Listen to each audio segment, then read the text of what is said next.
Bonjour, je suis Alexandra Rigaud, la fondatrice de Jupon, une marque de vêtements de protection pour scooters.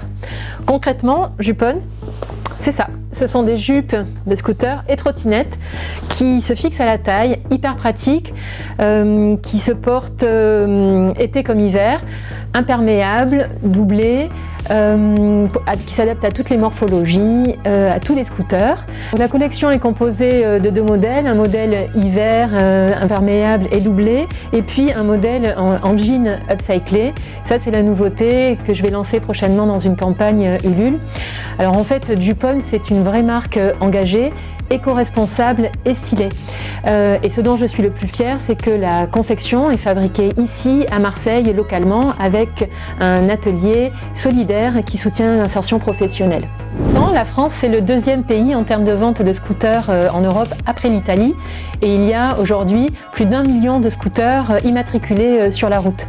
Donc mon marché s'adresse à un public assez mixte, hommes ou femmes, des personnes, des utilisateurs urbains qui ont envie de se protéger du froid, de la pluie, pour les femmes des regards indiscrets, mais surtout qui ne veulent pas avoir à choisir entre leur look, le confort et le style.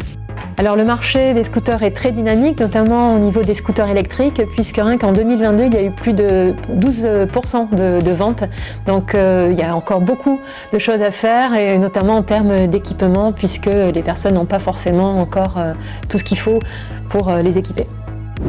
Alors l'idée de Jupon, elle est venue d'abord d'un besoin personnel de répondre à une attente que j'avais, puisque ça fait plus de 15 ans que je roule en scooter et je n'étais pas satisfaite par ce qui existe sur le marché. Je ne trouvais pas d'équipement qui me convienne. Et puis ensuite, l'idée, elle est venue aussi d'une envie d'agir, de faire quelque chose de concret, proposer un produit qui soit utile et aussi vertueux, d'où l'idée de développer des modèles en jean upcyclés. Alors je suis aujourd'hui toute seule dans le projet. J'ai démarré fin 2022 en étant incubée dans un incubateur, les Premières Sud, basé à Aix. Ensuite, je suis passée par une étape de couveuse. Et puis aujourd'hui, la société, ça y est, elle existe. Et donc, je développe à peu près tout dans la marque, si ce n'est la confection avec cet atelier qui m'accompagne dans le projet. Des partenaires comme Initiative Marseille Métropole et BPI.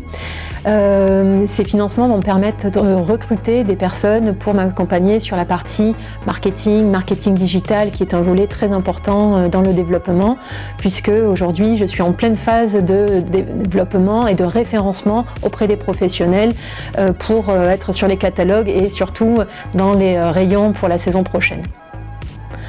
Concrètement, les objectifs pour cette année, c'est d'atteindre un objectif de 120 000 € avec 1500 pièces vendues en mixant le public B2C, B2B et les campagnes de crowdfunding.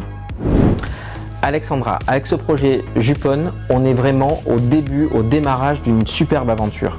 Mais qui dit démarrage dit forcément un besoin essentiel de se rapprocher de ces parties prenantes pour éviter l'isolement que l'on peut connaître de certains dirigeants.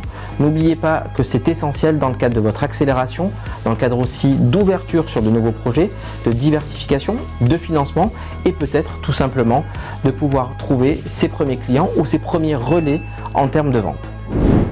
Donc les objectifs de Jupon, en fait, c'est de se développer auprès de professionnels comme la GMS et des grands magasins spécialisés. Et Mathieu, ma question, c'est de savoir comment gérer ma relation commerciale et surtout ma trésorerie vis-à-vis de ce public qui a un fonctionnement un peu spécifique. Alexandra, quand on est en phase initiale comme vous êtes, il est essentiel de savoir bien piloter sa trésorerie. Bien piloter sa trésorerie, quelques conseils. Le premier, établir un budget réaliste. Le deuxième, anticiper son cycle de financement, son cycle de paiement et ses besoins en fonds de roulement. Le troisième, c'est évidemment de cultiver une super relation avec ses fournisseurs pour pouvoir avoir un cycle de paiement qui soit adapté à votre cycle d'encaissement. Le quatrième point, c'est la gestion de stock. Évidemment, dans votre business, c'est un point crucial, essentiel. N'anticipez pas un surstock, sinon tout le cash que vous avez avant va être consommé pour ce besoin-là. Enfin, n'oubliez pas un point, demandez conseil à votre expert comptable et aux personnes qui vous entourent, qui auront toujours une volonté de vous aider.